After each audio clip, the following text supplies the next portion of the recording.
we are talking about how our body develops immunity when it encounters a new virus like SARS-CoV-2, which causes COVID-19.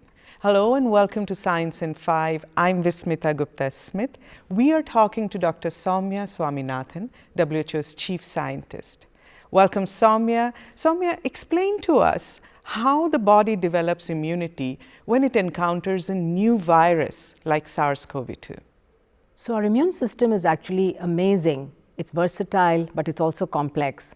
And when the body is exposed to a new virus like the SARS-CoV-2 virus, which it's never seen before, the immune system does get activated, and there are many things which start happening. The first and the most rapid response is the production of antibodies. And this is also accompanied by messages that are being sent to other parts of the immune system, so that the T cells or the cell-mediated immune response is also activated.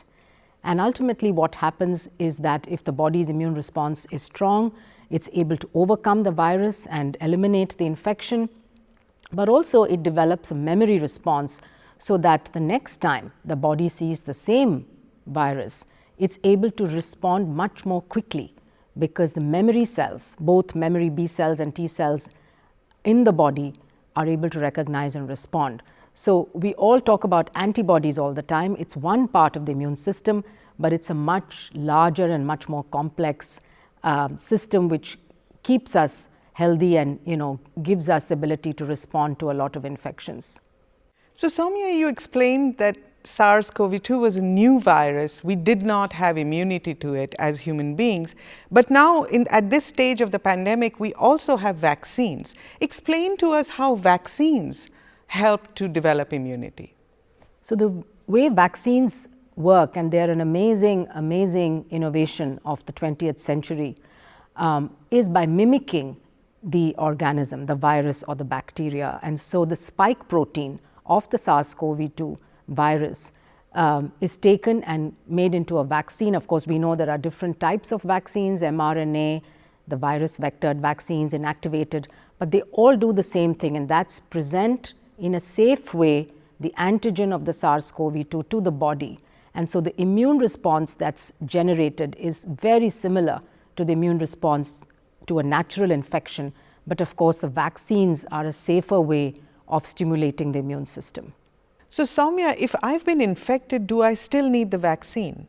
So natural infection does stimulate the immune response and gives you some immunity, but it varies from person to person. So if you've had a very mild infection, the immune response may be actually quite low than those who've had a severe infection.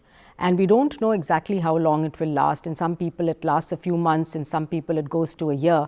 So the advantage of getting vaccinated, even if you've had prior infection, is that you're really boosting that immune system and ensuring that your immune system will have a good memory to this virus, so that it has a very good response if you get exposed in the future, particularly to new variants with new mutations. So hybrid immunity, which is both natural and vaccinated, is the best kind of immunity to have. Soumya, explain to us why it's important to still keep observing these protective measures like masks, physical distancing, opening doors and windows to circulate air, not going into crowds, washing hands. Why is that still important if we have a vaccine, if many people have already been infected and may have some level of immunity? So we're still learning a lot about the immunity to this virus.